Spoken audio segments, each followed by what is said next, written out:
Bismillahirrahmanirrahim. Saya akan membacakan Babul Khamis. Fi adabil alimi fi haqqa nafsihi wa fihi isrun adban. Di dalam bab ini kita akan mempelajari tentang akhlak orang alim terhadap dirinya sendiri. Mengenai akhlak ustadz kepada dirinya sendiri ada 20 akhlak. Eh, Al-awwalu ayyudimu muraqabatallahi ta'ala fi sirri wal alaniyati wa thani ayyulazimu khawfat khawfahu ta'ala fi jami'i harakatin harakati wa sakanatihi wa aqwalihi wa af'alihi fa'anhu aminun ala ma istauda'a fihi minal ulumi wal hikmati wal khasyah wa ta- wa tar- wa tarku dzalika min khilyanah wa qad qala ta'ala takhunullaha wa rasulahu wa takhunu manatikum wa antum ta'lamun. Yang pertama itu selalu istiqomah dan muraqabah. Nah, kepada Allah Ta'ala, baik di tempat yang sunyi maupun tempat yang ramai. Pengertian muraqabah ini ialah melihat Allah dengan mata hati dan menghubungkannya dengan perbuatan yang dilakukan selama ini. Kemudian mengambil hikmahnya atau jalan yang terbaik bagi dirinya dengan mempertimbangkan dan merasakan tentang adanya pemantauan Tuhan kepadanya. Nah, salah satu cirinya muraqabah ini menurut Zuin al-Mishri adalah menggunakan apa yang diagukan oleh Tuhan dan merendahkan apa yang direndahkan oleh Tuhan. Muraqabah ini merupakan salah satu dari sekian banyak tingkatan dan langkah dalam kesufian. Selain khuf, roja, tawadul, khusu, zuhud, dan lain hal sebagainya. Lalu yang kedua ada senantiasa berlaku khauf. Nah, khauf ini adalah takut kepada Allah dalam segala ucapan dan tindakannya baik di tempat yang sunyi ataupun tempat ramai. Nah, karena orang alim atau ustadz-ustadz adalah orang yang selalu dapat menjaga amanat, dapat dipercaya terhadap sesuatu yang dititipkan kepadanya, baik itu berupa ilmu, hikmah, eh, dan perasaan takut kepada Allah. Sedangkan kebalikan dari hal tersebut dinamakan dengan khianat. Nah, Allah telah berfirman dalam Al-Quran yang artinya, janganlah kalian semua mengkhianati terhadap Allah dan Rasul-Nya, dan engkau semua telah mengkhianati terhadap amanat-amanat kalian, sedangkan engkau mengetahuinya. Maksud dari khauf di sini adalah takut terhadap kemungkinan azab dari Tuhan di dunia atau di akhirat. Dasar yang diapaki adalah firman Allah dalam surah Al-Imran ayat 175. Nah, tujuannya adalah agar manusia bisa mempertimbangkan tingkah lakunya. Abdul Qasim mengatakan, siapa yang takut pada sesuatu, maka ia akan berlari darinya. Tetapi takut kepada Allah justru semakin mendekatinya.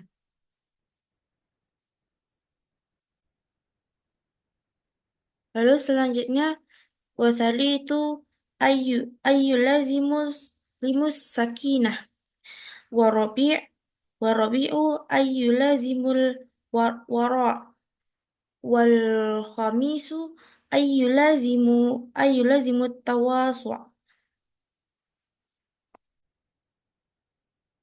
Di sini jelaskan yang wasalisu ayyulazimus sakinah. Artinya itu akhlak seorang ustadz itu senantiasa bersikap tenang. Lalu yang keempat warabi ayyulazimul wara. Artinya, seorang pengajar ini senantiasa bersikap wirai.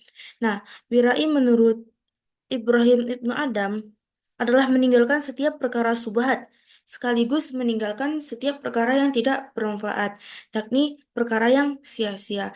Sedangkan menurut Yusuf Ibnu Abid, waro adalah keluar dari setiap perkara subhat dan mengoreksi diri dalam setiap keadaan. Lalu wal khamisu ayyulazimut tawadu'. Nah, yang kelima nih harus selalu bersikap tawadu. Syekh Junaidi menyatakan bahwa eh, tawadu adalah merendahkan diri, artinya rendah diri terhadap makhluk dan melembutkan diri kepada mereka, atau patuh kepada kebenaran dan tidak berpaling dari hikmah, hukum dan kebijaksanaan. Wasadisu ayyulazimu khusyu khusyu khusyu Allahi Ta'ala wa mimma. Lalu yang keenam ada sikap selalu bersikap khusyuk kepada Allah Ta'ala. Nah, salah satu isi surat yang ditulis oleh Imam Malik pada kepada Harus al-Rashid adalah apabila engkau mengerti tentang ilmu, maka hendaknya engkau bisa eh, melihat pengaruh yang ditimbulkan oleh ilmu tersebut. Wibawa, tenang dan dermawan. Karena Rasulullah telah bersabda bahwa para ulama itu pewaris para nabi. Sahabat Umar pun berkata, pelajarilah ilmu dan pelajarilah bersama-sama sehingga bisa menimbulkan sifat wibawa dan sifat tenang. Lalu sebagian ulama salaf mengatakan bahwa kewajiban orang-orang yang mempunyai ilmu adalah selalu merendahkan diri kepada Allah Ta'ala, baik di tempat sunyi ataupun di tempat ramai. Lalu menjaga terhadap dirinya sendiri, menghentikan setiap sesuatu yang dirasa menyulitkan dirinya sendiri. Maksud dari khusyuk ini juga adalah stabilnya hati dalam menghadapi kebenaran. Namun, sebagian ulama yang mengatakan bahwa khusyuk adalah membelenggu mata dari melihat sesuatu yang tidak pantas. Wataminu wataminu an la taj'alu ilmahu salamai yatawassalu bihi illa ilal ihradi eh dun dunyawiyati min jahi au malin au sum au sum'atin au syuhratin au taqaddam tama alal aqranihi. Lalu yang ketujuh itu menjadikan Allah sebagai tempat meminta pertolongan dalam segala keadaan. Eh, wa watis wattasi'u an la yu'azzamu ibna'u ibna'ud dunya bil masyi bil masyil yahim wal qiyamu lahumul la idza kana fi dzalika maslahat maslahah tazidu ala hadhihi mufsadah la siyama ayyad ayyadhabu bi'ilmihi ila makani man yata'allamu minhu wa an wa an wa an kana al muta'allimu kabiral kabiral qadri bal yasun yasunu ilmuhu kama sanahu salafus salih. wah wa khabaruhum fi dzalika masyhuru masyhuratun ma'al khulafa'i wa ghairihim kama rawa an maliki maliki maliki ibnil ansa anhu qala dakhaltu ala Haruni Rasyid faqala liya aba abadillahi yanbaghi an an takhtaliful yana hatta yasma'a si siya dunal muwatta qala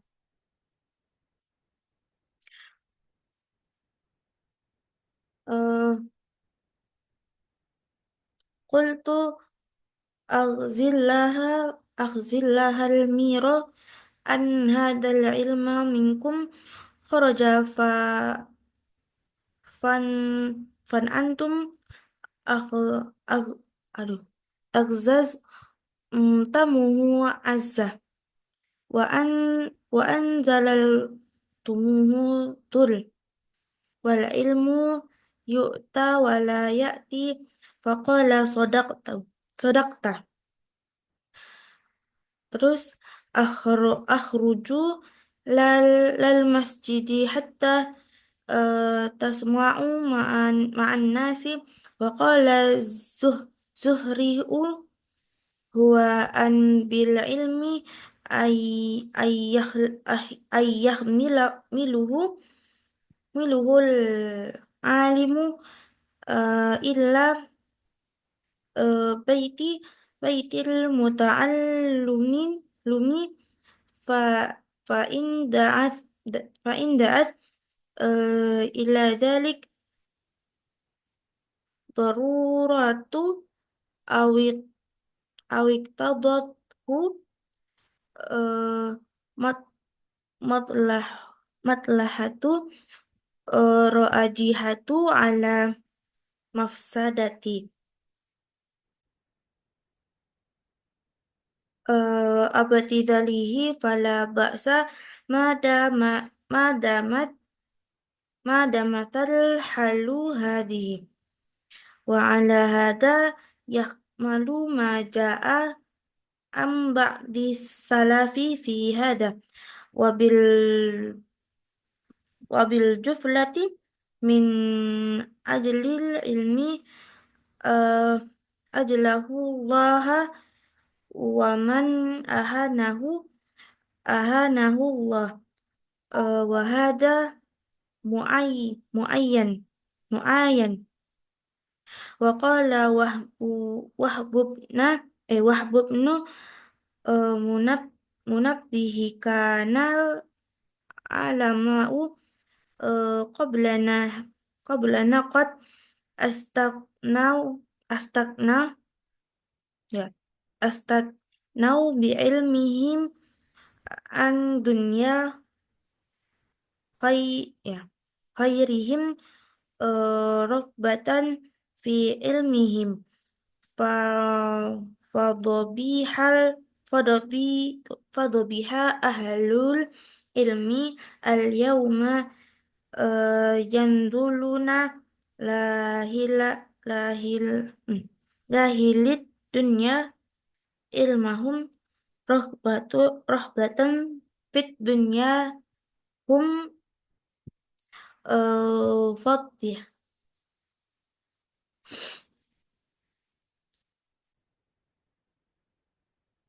Lalu yang kedelapan tuh tidak menjadikan ilmunya sebagai tangga untuk mencapai keuntungan yang bersifat duniawi, baik berupa jabatan, harta, atau didengar oleh orang banyak,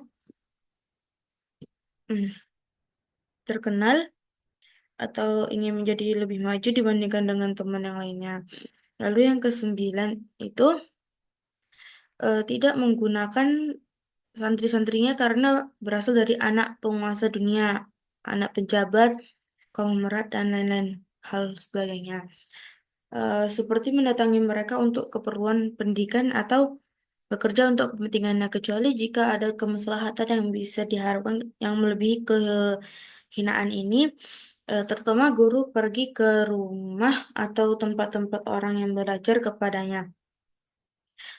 Meskipun murid itu mempunyai kedudukan yang sangat tinggi, eh, pejabat tinggi dan sebagainya, bahkan yang harus dilakukan oleh seorang guru adalah ia harus mampu menjaga kewibawaan ilmu yang ia miliki, seperti yang telah dilakukan oleh para ulama salafus salihin, yaitu berita yang berhubungan dengan mereka itu sangat baik. Tidak pernah ada berita yang mendeskripsikan mereka itu karena mereka mampu menjaga ilmunya dari godaan dunia, walaupun mereka tidak pernah mengambil jarak terhadap para penguasa masa itu atau hal yang lainnya. Eh, Seperti yang diriwayatkan oleh Imam Malik bin Anas, suatu ketika beliau mendatangi Raja Harun al-Rasyid untuk berkunjung ke kediamannya. Kemudian Harun al-Rasyid berkata kepadanya, "Hai Abdillah, seharusnya engkau mondar-mandir ke tempat tinggalku.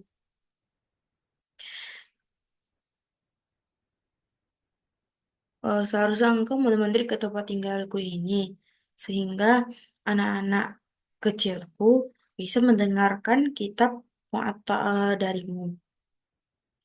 Lalu Imam Malik berkata, mudah-mudahan Allah memberikan berkah kepadamu, hai Raja Harun al-Rasyid. Sesungguhnya ilmu ini telah menyebar di tengah masyarakat. Apabila engkau memuliakan ilmu ini, maka ia akan menjadi mulia. Namun sebaliknya, apabila kamu meremehkan ilmu ini, maka ia pun menjadi hina oleh orang-orang. Ilmu pengetahuan harus datangi oleh orang yang mencarinya. Bukan sebaliknya, ilmu yang mendatangi pelajar atau santri. Kemudian harus Al-Rasyid berkata, engkau benar. eh, Keluar kalian semua di masjid-masjid sehingga kalian semua bisa mendengarnya bersama orang lain. Al-Zuhri berkata, sebuah kehinaan bagi ilmu apabila ia dibawa oleh orang-orang yang alim ke rumah-rumah muridnya, kecuali ada hal-hal yang memaksanya atau dalam keadaan darurat, serta adanya kemaslahatan yang lebih banyak daripada mafsadat atau kerusakan.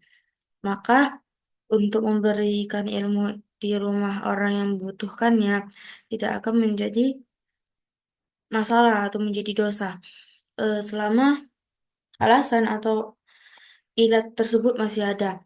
Argumentasi ini juga dipakai oleh sebagian ulama salaf untuk menyebarkan ilmu. Secara umum, dapat disimpulkan bahwa barang siapa yang menggunakan ilmu maka ia akan diagungkan oleh Allah Ta'ala. Eh, dan barang siapa yang meremehkan ilmu, maka ia akan dihina oleh Allah. Hal ini sudah banyak dan terbukti di tengah-tengah masyarakat.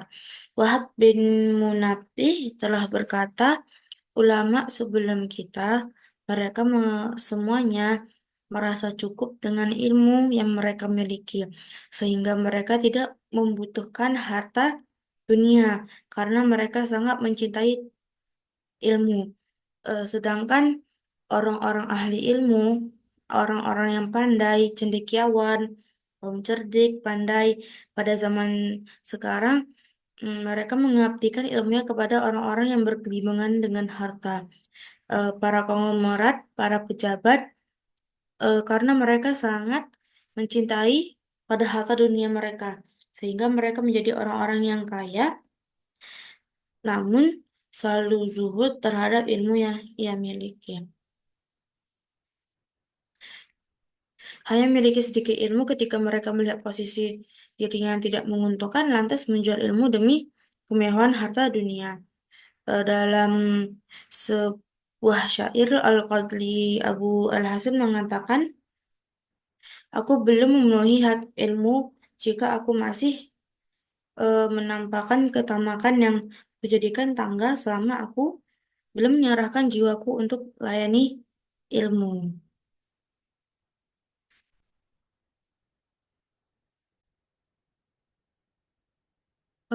Lalu aku melayani siapa yang kutemui.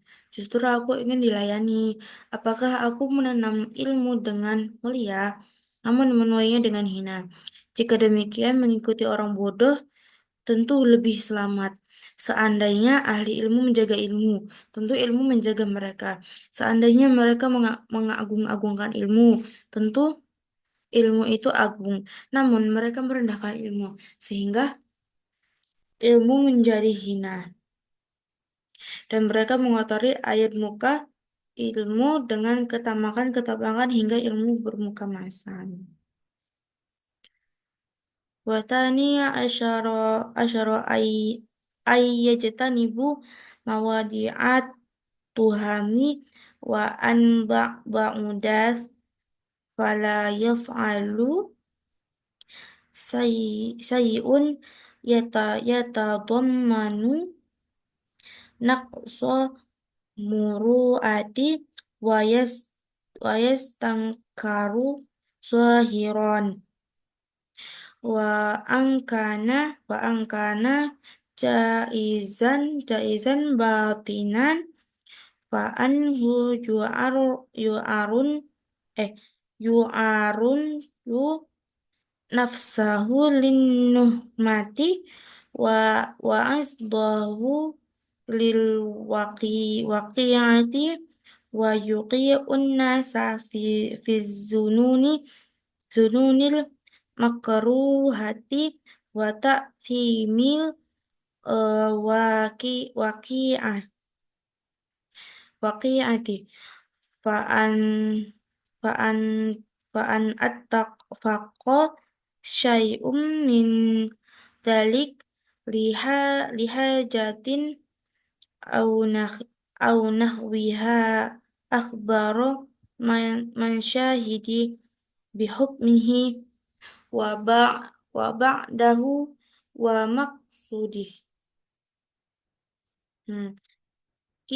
Kilan ya tamu bisa bisa babihi au yanfiru anhu fala yantam tafi'u bi ilmihi wal yastafidal jahilu bihi walida qala nabiyyu sallallahu alaihi wasallam wasallam rohlaini ra'ayahu yatahaddatu ma'as ma'as safiyata thumma ajaza ala risulikuma annaha safiyatu bin bintu uh, huyayi thumma qala anna syaitan bakhramin abni adama majurat dami fakhaf fakhaftu ayyak ayyakdibu fi qulubikuma syani'an fatahalqah.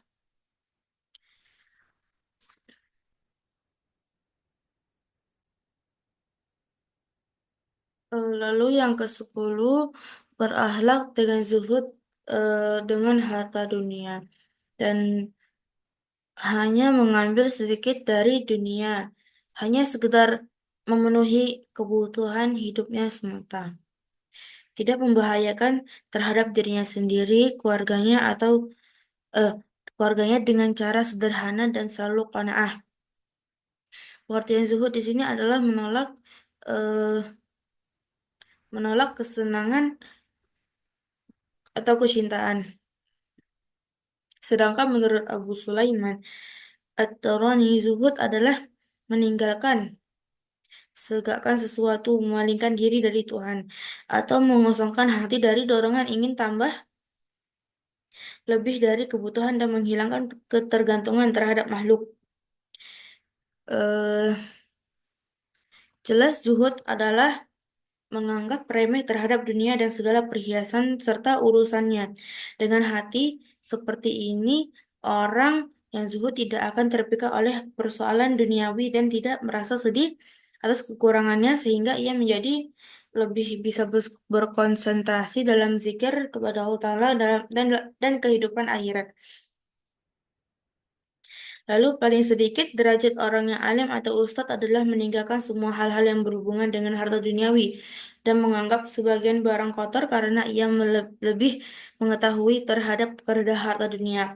Nah, harta dunia sering menimbulkan fitnah, pertengkaran antar sesama cepat musnah dan untuk memperoleh harta dunia diperlukan kerja ekstra keras dan susah payah. Sebagai seorang guru, sudah semestinya tidak terlalu memperhatikannya apalagi sampai memperhatikan dan menyibukkan diri dengan urusan dunia. Diriwayatkan dari Nabi Muhammad SAW, sungguh sangat mulia sekali orang-orang yang bersikap qanaah, menerima apa adanya terhadap harta dunia. Dan sungguh hina sekali orang yang selalu tamak mengharapkan terlalu berlebih pada harta. Diriwayatkan dari Syafi'i radhiyallahu an, seandainya orang yang berwasiat hanya pada orang yang cerdas akalnya, maka niscaya wasiat tersebut akan diberikan kepada orang-orang ahli zuhud atau tukang pertapa. Aku bersumpah pada pribadi aku sendiri, siapakah yang lebih berhak untuk diberi rahmat berupa kelebihan akal dan kesempurnaan ada akal daripada ulama. Lalu Yahya bin Mu'az berkata, seandainya harta dunia itu berupa emas murni dan akhirat itu berupa pecahan genting yang bersifat abadi, maka misalnya orang-orang punya akal akan lebih suka memilih pecahan genteng yang tahan lama daripada emas murni yang punah, hilang tak berbekas. Terus bagaimana jadinya sekarang? Dalam kenyataan bahwa harta dunia itu ibarat pecahan genting yang cepat hancur, sedangkan akhirat ibarat emas murni yang tidak pernah hancur, kekal selama-lamanya. Sudah sepantasnya bagi orang-orang yang mengerti bahwa harta dunia itu akan ditinggalkan oleh pemiliknya dan ditinggalkan pada ahli warisnya. Di samping itu banyak musibah yang menghantam dan menimpa pada harta benda bahwa sifat zuhudnya mesti lebih tinggi, lebih kuat dibandingkan dengan kecintaannya pada harta dunia. Meninggalkan harta eh, mesti mestinya itu lebih diprioritaskan daripada mencari harta. Lalu yang ke-11, menjauhkan diri dari usaha yang rendah dan hina menurut watak manusia juga dari hal-hal yang dibenci oleh syariat atau adat istiadat, seperti berbekam. Berbekam itu mengeluarkan darah dari anggota badan dengan menggunakan alat melalui kepala atau tengkuk. Menyamak kulit, penukaran mata uang, dan tuang tuang membuat emas dan lain sebagainya. Lalu yang ke-12, menjauhkan diri dari tempat-tempat yang kotor atau tempat maksiat. Meskipun tempat tersebut jauh dari keramaian, dan tidak berbuat sesuatu yang dapat mengurangi sifat muruah, menjaga dari hal yang tidak terpuji, dan tidak diperbolehkan ukuran zahir walaupun dalam segi batinnya diperbolehkan karena hal itu menimbulkan dampak yang kurang baik terhadap dirinya, kewibawaannya, dan menjadi bahan perbincangan jelek bagi orang-orang lain sehingga menimbulkan dosa bagi yang mengolok-oloknya. Apabila hal itu terjadi hanya secara kebetulan, karena adanya hajat, keperluan, atau yang lainnya, maka hendak ia memberitahu kepada orang yang melihatnya, menjelaskan tentang hukum, alasan, serta maksud kedatangannya sehingga orang lain tidak merasa berdosa atau menghindari diri sehingga ia tidak bisa mengambil manfaat dari sebuah ilmu dan hendaknya hal itu bisa dipakai sebagai pelajaran bagi orang-orang yang bodoh. Berkenaan dengan hal ini, Rasulullah SAW bersabda, suatu ketika ada dua orang laki-laki yang berpas-pasan dengan Nabi Muhammad SAW.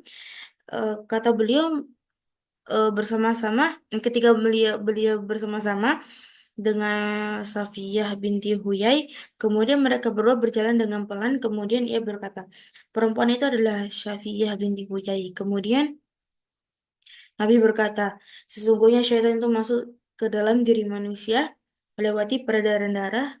Aku khawatir syaitan menjatuhkan sesuatu dalam diri mereka berdua sehingga mereka menjadi rusak. Wataditha asyara asyara ayyuhafidhu ala ala qiyami bisya'airi iril islami wa zawahiril ihkami ihkami kaqamatu sholati fi masajid masajidil jamaah wa afsya'u salamil lil khawasun wal awam wal awamun wal imri bil ma'rufi wan nahyi an anil munkari ma'as sabri alal adiyyu sa sadi sadian bil haqqun indal kubara ibada badala nafsahillah nafsillaha ta'ala la takhafu fihi laumatu laimni zakiran qauluhu ta'ala wat wat watbir alama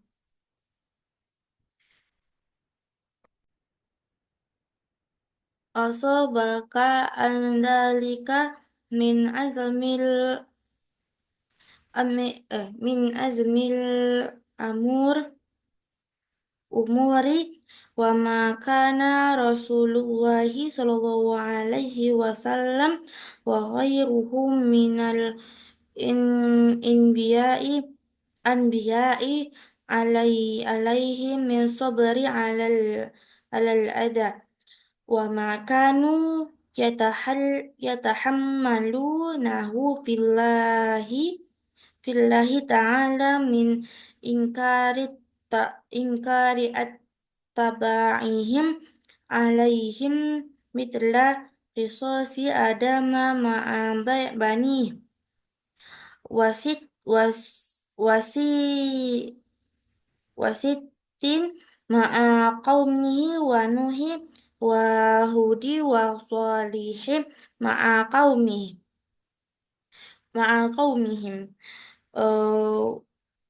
wa am wa Ibrahimu ma'a nafruda wa abihi wa Yaquba ma'a banihi wa Yusufa ma'a ikhwatih wa Ayyuba wa ma ubtuliya bihi wa Musa ma'a bani Israila ba'da ma najah minal bah wa Isa ma'a bil ma'idati wa Muhammad sallallahu alaihi wasallam ma'a qaumihi thumma ma'a habihi fi yaumil hudan hudaybiyati wa yaumil kismati hatta qala rahimallahu ah apa ya ah akhi Musa laqad wada bikathira min hada fa sabara thumma ma jara li bi Bakri radhiyallahu anhu ba'da wafatin Nabi sallallahu alaihi wasallam ma'as sahabati khassatan thumma ma'a ahli ruddati tumma ma jara lis sahabati radhiyallahu anhum min muqasati ti ajlafin nasi ala kathirati ikhtalafi fil maqasidi thumma tabi'i wa tabi'ihim ila yaumina hada falahu fihim uswatun hasanah. Lalu yang ke-13 menjaga dirinya dengan beramal dengan memperhatikan syariat syiar-syiar Islam dan zahir zahir hukum, seperti melakukan sholat berjamaah di masjid, menyebarkan salam baik kepada orang-orang khusus atau umum, amar ma'ruf nahi mungkar dan sebagainya. Eh, Juga sabar dalam menerima cobaan.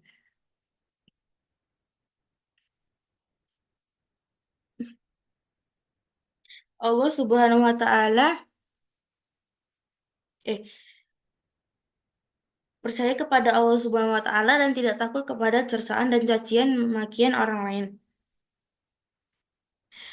serta terus-menerus mengingat firman Allah Ta'ala yang berbunyi dan bersabarlah engkau atas sesuatu sesungguhnya yang telah menimpamu, sesungguhnya pada perkara tersebut terdapat perkara yang eh, menguatkan. Dan hal-hal yang telah terjadi pada Rasul dan para nabi yang lain, misalnya mereka selalu bersabar atas cobaan yang menimpa mereka, dan perkara yang mereka tanggung karena Allah seperti ingkarnya pengikut Nabi, eh, contohnya seperti kisah Nabi Adam dan anak-anaknya, Nabi Nabi Nuh serta Nabi Nuh dan Hud beserta kaumnya.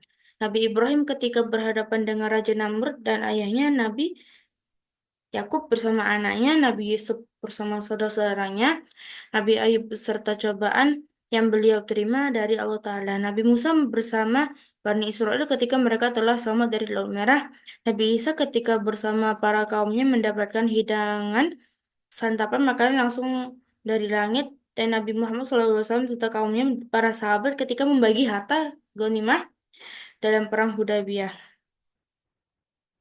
Kemudian Nabi berkata, mudah-mudahan Allah mengasihani saudara-saudaraku, yakni Nabi Musa. Ia telah dicoba oleh Allah dengan lebih banyak cobaan dari yang aku terima, namun ia tetap sabar. Kemudian hal-hal yang telah dialami oleh sahabat Abu Bakar ketika beliau ditinggal mati oleh Nabi Muhammad SAW dan para sahabatnya. Kemudian ketika menghadapi orang-orang yang murtad, kemudian hal-hal yang dialami oleh para sahabat seperti berbuat kasar pada orang karena perbedaan pandangan yang terjadi di antara mereka. Kemudian para tabi'in dan pengikutnya tabi'in sampai sekarang ini pada diri mereka mengandung suri tauladan dan uswah yang baik yang patut dicontoh sebagai pelajaran. Lalu eh warrabi'a asyara ayyakumu bizoharis su bizoharis sunani wa imma tatil bidai wabamuridun ya wabamurid wabamurid tuh ini wa ma fihi masalihul muslimina ala tariqil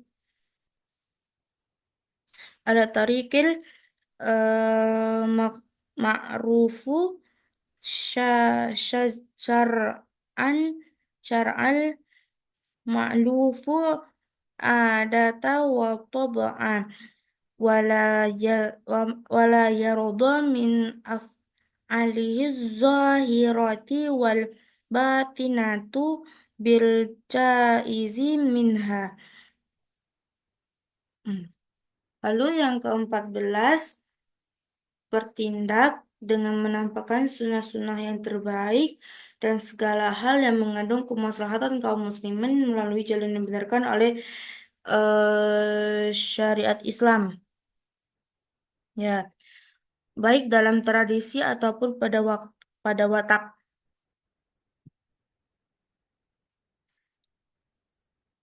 Lalu,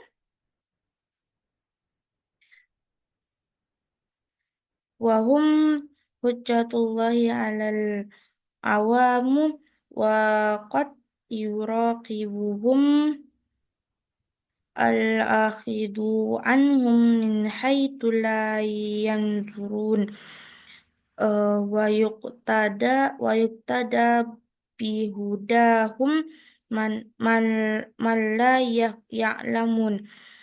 Fadalahum yantafi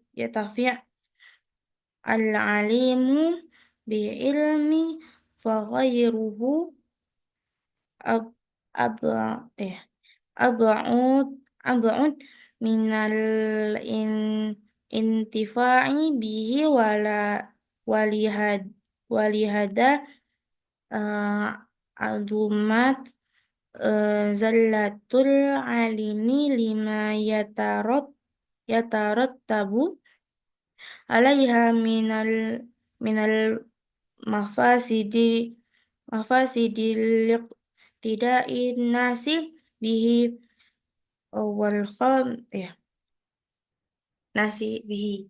Yang ke-14 tadi, seorang ustadz tidak boleh rela hanya melakukan perbuatan-perbuatan yang bersifat lahiriah dan batiniah semata. Bahkan ia harus memaksa dirinya untuk melakukan hal-hal yang baik dan sempurna. Karena ustadz merupakan panutan, mereka dipakai sebagai barometer, sumber rujukan dalam setiap permasalahan yang berhubungan dengan hukum.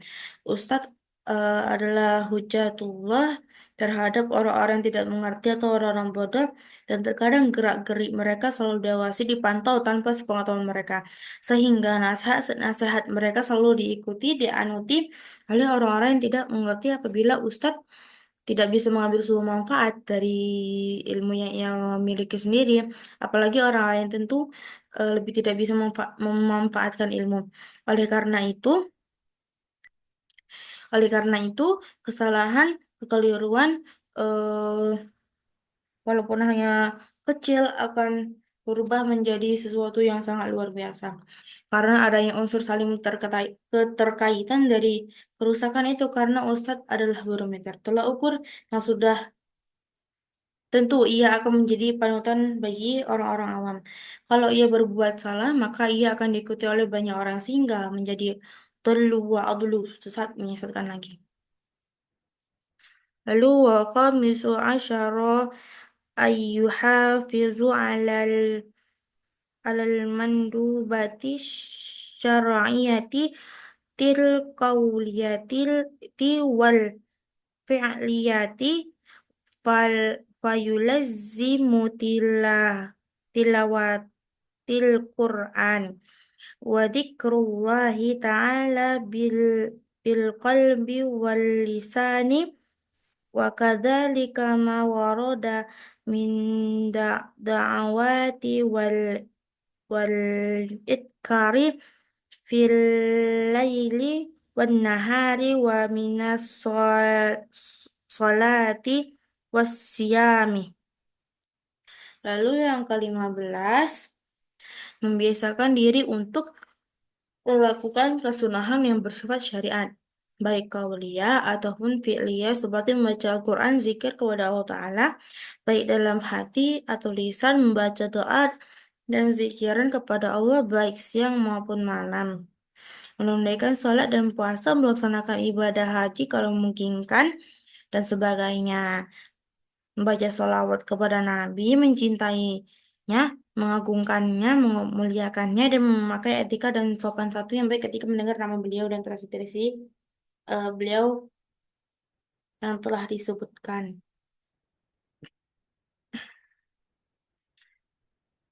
wasadisa asyara ayu amilus amilun nasu makarimal ikhlaqi min talaqatil wajhi wa if wa ifsya'is salami wa it wa it'ami wa it'amit ta'ami wa wa qawdami mil khaizi wa kaful ada an-nasi wa ihtimalihi minhum wa itaru wa itaru wa tarkil isti'thari wal insafu wa tarkul istinsafi wa syukuru tafaddali wa ayyujadurrahati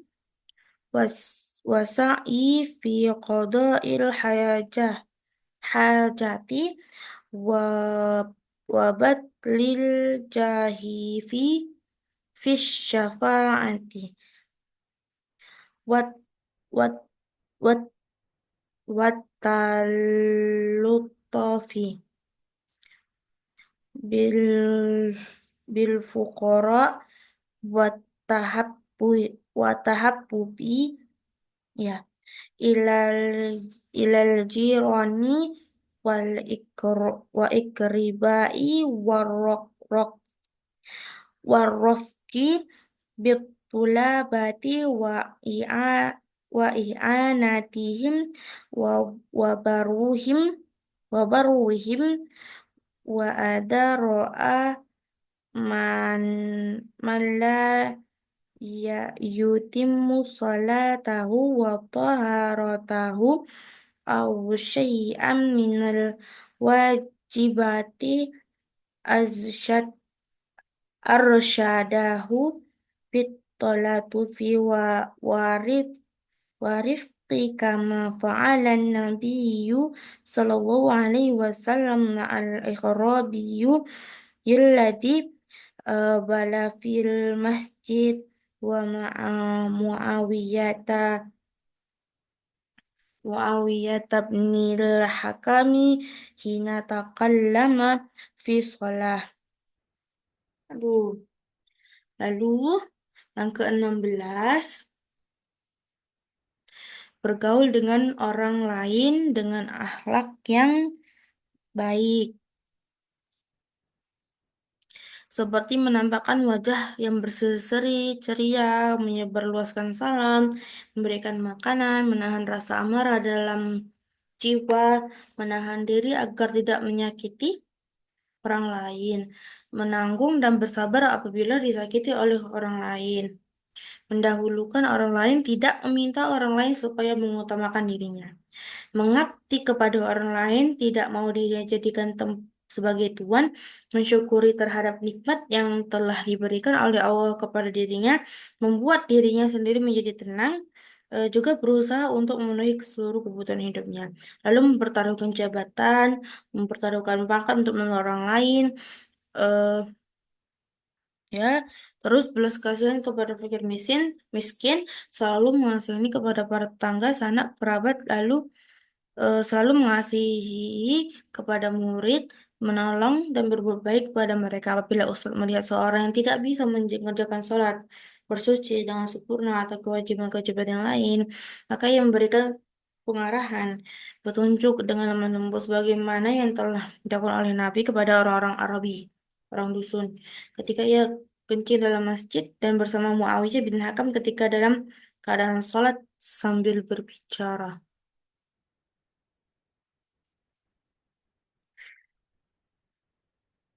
Wasabi'a asyara ayyatuhuru batinuhu tumma zahiruhu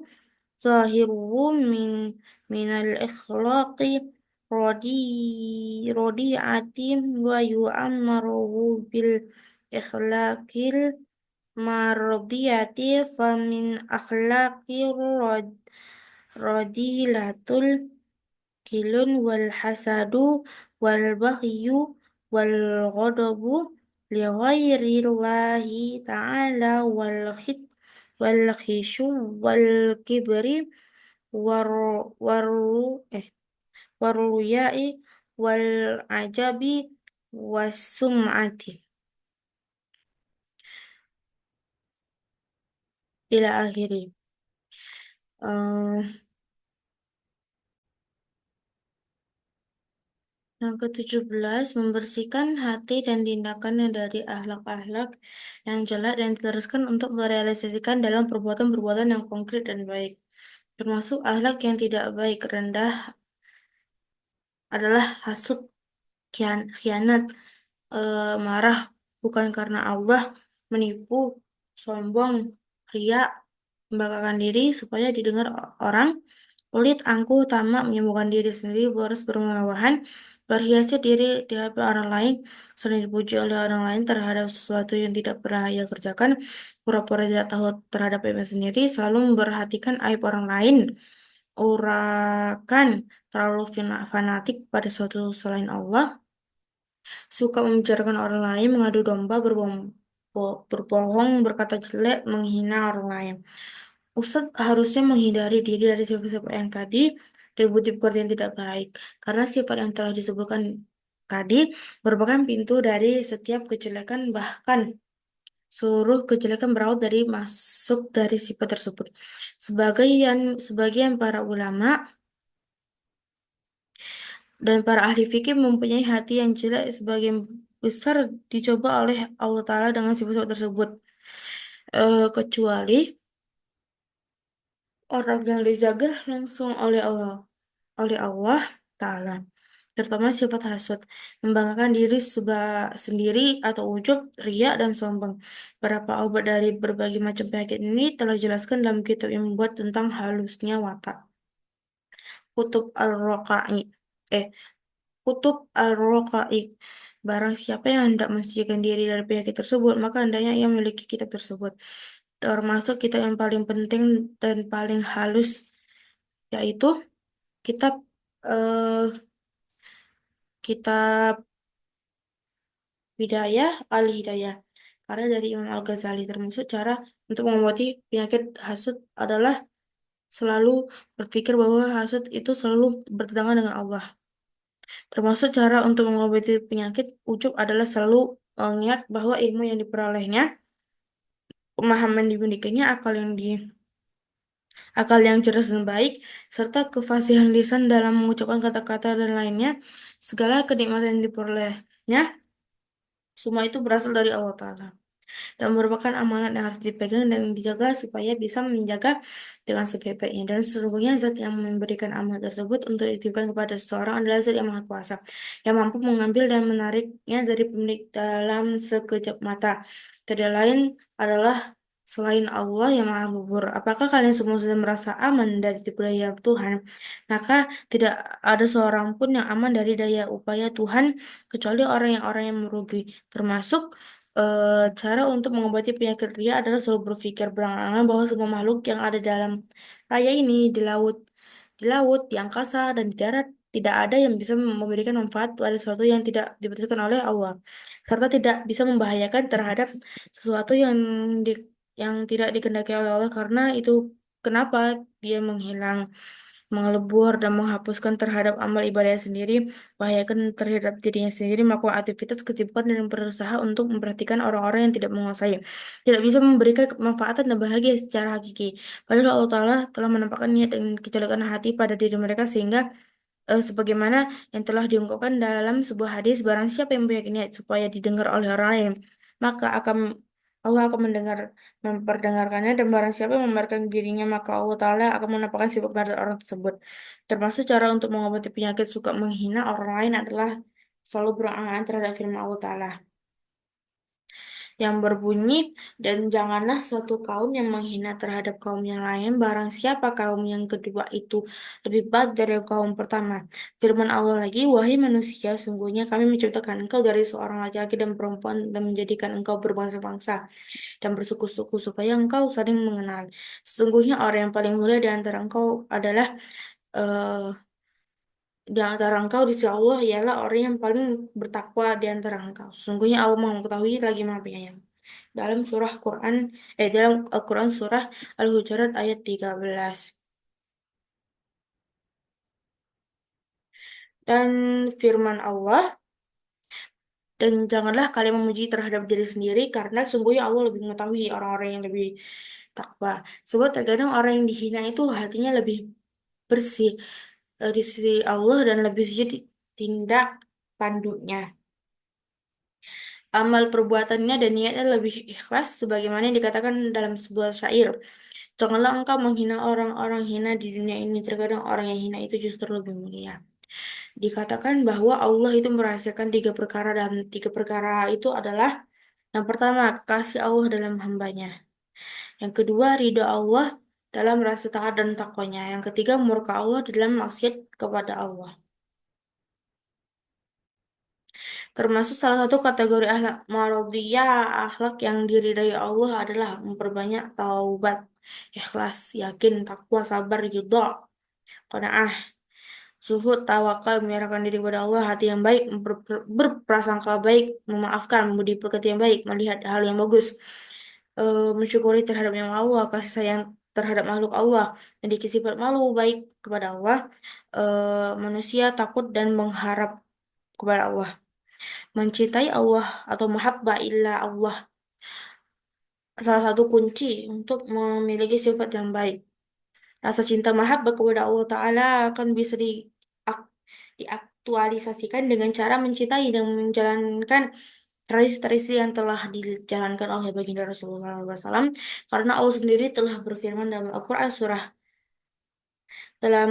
surah eh karena Allah telah berfirman yang artinya, katakanlah, wahai Muhammad, apabila kalian semua mencintai Allah, maka ikutlah kalian kepadaku, maka Allah akan mencintai kalian dan Allah akan mengampuni segala dosa-dosa kalian.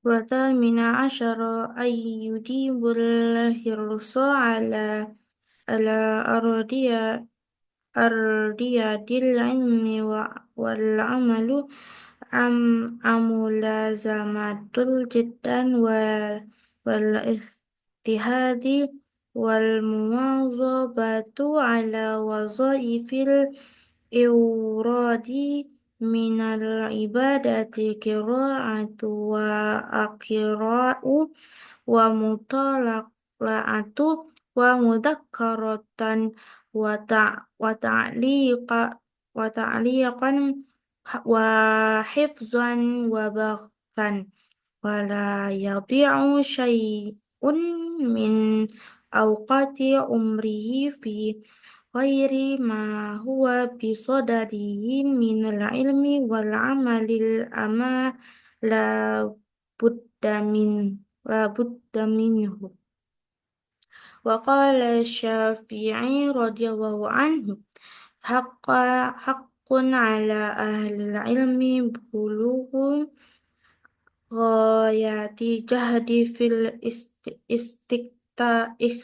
istiktari min ilmihi was sabru ala kulli ariduna talabi wa ikhlasun nayatillahi ta'ala fi itraki ilmihi nasa wa astin tinbata warubatu ilallahi ta'ala fil awni alaihi waqad qala sallallahu alaihi wasallam akhrid akhrid ala ma yanfa'aku wasta'in billahi ta'ala.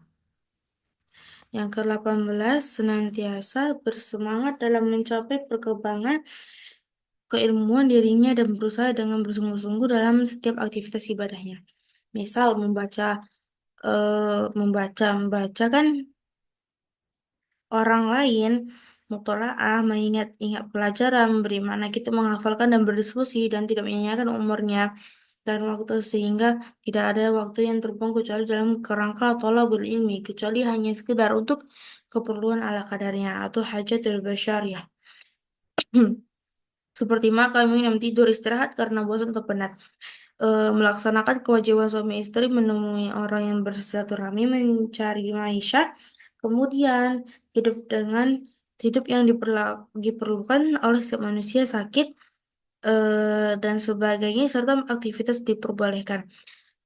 Sebagai ulama salaf, mereka tidak pernah meninggalkan untuk mempelajari, menelaah, dan mengkaji kitab salaf hanya karena menderita penyakit yang tidak terlalu berat atau ringan. Bahkan mereka mengharapkan kesembuhan penyakit dengan belajar dan selalu melakukan aktivitas ilmu selama kemungkinan Rasulullah sendiri telah bersabda, sesungguhnya amal perbuatan itu tergantung dari niat. Karena derajat sebuah ilmu merupakan warisan derajat para nabi dan keluhan derajat tersebut, derajat sebuah ilmu tidak akan bisa diraih oleh pelajaran kecuali dengan kesulitan dan masyaqqat. Dalam kitab Sahih Bukhari disebutkan riwayat dari Yahya bin Katsir, ia berkata bahwa ilmu tidak bisa dikuasai hanya dengan santai dan ongkang-ongkang kaki. Dalam hadis yang lain juga disebutkan bahwa surga itu selalu dikelilingi oleh hal yang dibenci oleh hawa nafsu. Dalam sebuah syair dikatakan bahwa keluhuran ilmu tidak bisa engkau hendaki dengan biaya yang murah, namun hanya bisa memperoleh sengatan lebah. Imam Syafi'i radhiyallahu anhu berkata bahwa kewajiban orang ahli ilmu, orang yang pandai, masih banyak ilmu, pengetahuan adalah orang yang menyampaikan ilmu yang ia miliki sekuat kemampuannya serta menumbuh kembang ilmunya sebar terhadap segala cobaan, rintangan, dan sesuatu yang berdatang ketika dalam pencarian ilmu dan proses untuk mencari jati dirinya selalu disertai dengan niat yang ikhlas ketika ia menggapai sebuah ilmu baik itu berubah nash itu Al-Quran dan hadis dan dalam istinbah hukum mengambil dalil sebuah hukum berdasarkan syarak selalu mencintai Allah Ta'ala dalam rangka membantu orang yang punya ilmu. Tapi Muhammad telah bersabda, terimalah segala sesuatu yang bisa memberikan nilai manfaat kepada dirimu, lalu minta pertolongan kepada Allah Ta'ala.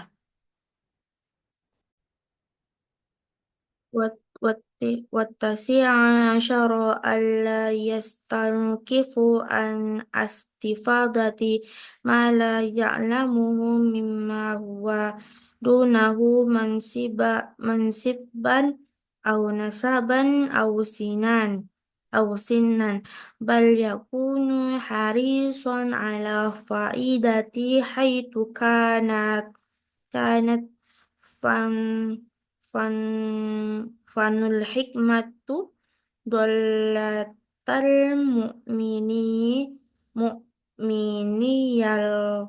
yaltaqituha haitsu wajadaha qala Sa'id bin Jubairin la yazalul rajulu aliman ma ta'allamal ilma fada taraka ta'alluma wa dhanna annahu qad qad astaqna waktufi bima indahu fahu jahla ma yakunu wa wa ansyada ba'dul arab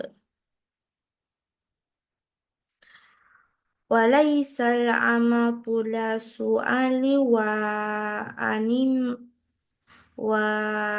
animan tamamul ilma tulus sukuti alal jahli wa kana jama'atu min salafi yastafiduna min talabatihim ma laisa indahum wa sahha riwayatu jama'ati min sahabati an tabi'in wa ablu min dalika qira'atan nabi sallallahu alaihi wasallam ala abu Wala abai abayu ni kakak radhiyallahu an wa qala amrani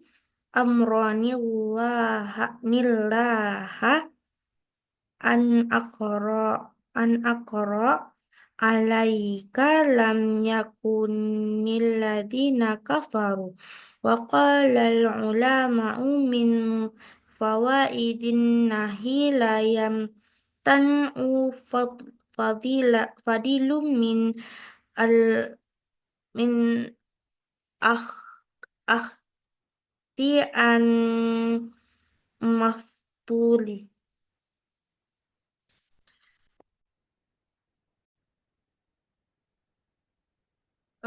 Yang ke-19, mengambil pelajaran dan hikmah apapun dari setiap orang tanpa membeda-bedakan status, baik itu berupa jabatan, nasab, umur, dan persoalan yang lainnya. Bahkan ia harus selalu menerima hikmah itu dimanapun ia berada, karena sesungguhnya hikmah itu adalah ibarat harta benda orang mukmin yang hilang, yang diambilnya dimanapun ia menemukannya. Sa'ad bin Jubair berkata, seorang laki-laki selalu mendapatkan sebuah sebutan orang yang alim selama ia berusaha untuk belajar. Namun apabila ia meninggalkan belajar dan menyangka bahwa ia adalah orang yang tidak membutuhkan terhadap ilmu, maka sebenarnya ia adalah orang yang paling bodoh. Sebagian orang-orang Arab membacakan sebuah syair yang berbunyi, bukan kebutaan atau kebodohan selama bertanya. Sesungguhnya kebutaan total itu berdiam diri atas kebutuhan. Sekelompok ulama salah belajar faidah atau ilmu kepada para muridnya tentang apa yang tidak mereka ketahui. Ada riwayat sahih yang tentang hal itu, baik dari kalangan sahabat maupun tabi'in. Riwayat yang paling hebat adalah Nabi membaca Al-Quran di hadapan Ubay bin Ka'ab radhiyallahu an. Nabi bersabda, Allah telah memerintahkanku untuk membacakan kepadamu. Lam yakunil ladzina kafaru. Surat Al-Baqarah. Seorang ulama berkata, di antara faedah hadis di atas adalah orang yang lebih utama tidak perlu menahan diri untuk belajar kepada orang yang lebih rendah tingkatannya. Al-Humaydi, seorang murid Imam Syafi'i radhiyallahu an, berkata, saya menemui Imam Syafi'i dari Mekah ke Mesir. Saya belajar kepada beliau tentang permasalahan-permasalahan, sedangkan beliau belajar kepada saya tentang hadis. Ahmad bin Hambal radhiyallahu an, murid Imam Syafi'i yang terkenal pakar hadis, berkata, Imam Syafi'i berpesan kepada kami, kalian lebih mengetahui hadis dibandingkan saya. Maka jika suatu hadis kalian nilai sahih, maka ceritakanlah kepada kami, agar kami dapat mengambil atau mempelajari hadis tersebut. Wa ishruna ayyastaghilu bitatnifi wal jam'i wat wat ta'lifi an kana ahla lidzalika fa anhu yattali'u ala haqqaiqi fu kil fununi wa daqaiqil ula ulumi li ikhtiyati il ila katirati taftishi wal mutalaati wal murajaati wa huwa kama qala al khatibul Baghdadi yun ya ya ya yathbutu tul hifdzu wa yudzakkal qalba wa yashhadu dan ha dan zah zahna wa yujidul bayana jamilul dzikri wa jalilul akhri wa taqalladu ilal akhri dah. Lalu yang ke-20, orang alim hendak menyibukkan diri untuk mengarang, menghimpun, atau menyusun karya tulis jika dia memang memiliki keahlian untuk itu.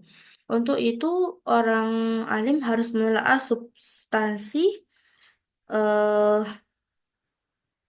dan bagian-bagian rumit dari satu bidang studi karena mengarang karya tulis itu membutuhkan banyak penelitian, belajar, dan mengulik kembali. Menurut Al-Khatib Al-Bakti, penulisan suatu karya itu dapat memantapkan hafalan, mencerdaskan hati, mengasah otak, memperbaiki penjelasan, memperoleh nama baik.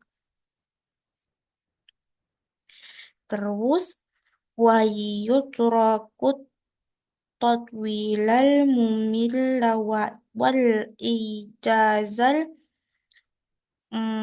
muhil muhillam ma'a a- ikal ikullu musannafi ma yaliqu bihi wala yakhruju tat- tadnifuhu min indihi qabla tahdibi tahdibihi wa taqrarin nazari bihi wa tartibihi wa min nasi mayyankiru tad tadni yankiru tadnifa wa wa ta'lifa fi hadar fi hadzal ya fi hadzal zamani ala man zaharat zaharat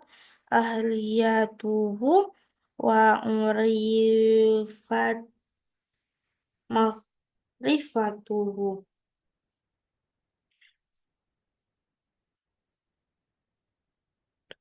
wala wajhu hadzal inkari la tanafusu baina ahlil ikhsar Aksor wal ifman wal ifmanu tasarrufum fi midadihi wa warokihi fi kitabati ma yasha'u min asy'ari eh, au hikayati mubahatin au ghairi dzalika la yunkaru alaihi fa fada tasarrufa fima bitasbidi ma yuntafa'u bihi min ulumi syar'i wal atiha faula al alla yunkaru alaihi amaman la ta'ahhalu lidalik fal inkaru alaihi muttaji muttajihun lima yatadammat yatadammanu min min jahli wat ta'rir wat taghrir mayyaqifu ala dhalika tadnifi walikaunihi yadi'u zamanuhu fima lam yukin yukinhu wa yada'ul itqana alladhi huwa akhralah lah. Terus pahala yang agung dan abadi sepanjang masa. Hal yang paling utama adalah orang alim hendaknya memperhatikan penulisan karya tentang hal-hal yang meluas eh, manfaatnya dan banyak dibutuhkan masyarakat. Sebaiknya orang alim tidak menulis karya yang panjang lebar dan menjemukan atau terlalu singkat yang tidak memahamkan serta memasukkan materi-materi yang sesuai atau relevan dengan karya tersebut.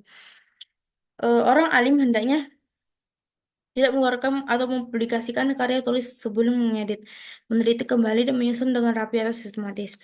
Pada masa ini ada saja sebagian orang yang mengingkari karangan atau karya tulis yang disusun oleh orang yang sudah jelas keahliannya dan sudah dikenai pengetahuannya. Pengingkaran seperti ini tidak ada alasan selain persaingan semata di kalangan masyarakat. Jika tidak demikian, maka siapapun yang menggunakan tinta dan kertasnya untuk menulis apa yang ia kehendaki baik berupa syair-syair, cerita-cerita mubah, dan sebagainya tentu tidak boleh diingkari. Apalagi jika orang itu menggunakan tinta yang dan kertas untuk menulis ilmu yang bermanfaat, misalnya ilmu-ilmu syariat dan ilmu-ilmu bantu syariat, maka dia lebih layak untuk tidak diingkari. Adapun orang yang tidak ahli menyusun karya tulis, maka pengingkaran bisa ditujukan kepadanya. Karena karya tulisnya mengandung potensi kebodohan dan penipuan pada orang-orang yang memegang pada karya tulis tersebut. Selain itu, orang-orang yang bukan ahlinya tadi telah menyia-nyiakan waktu untuk sesuatu yang tidak ia kuasai. Jadi, meninggalkan penyusunan karya tulis adalah lebih pantas baginya. Mungkin itu sekian dari penyampaian saya. Jika ada kurangnya, saya mohon maaf. Saya akhiri. Wassalamualaikum warahmatullahi wabarakatuh.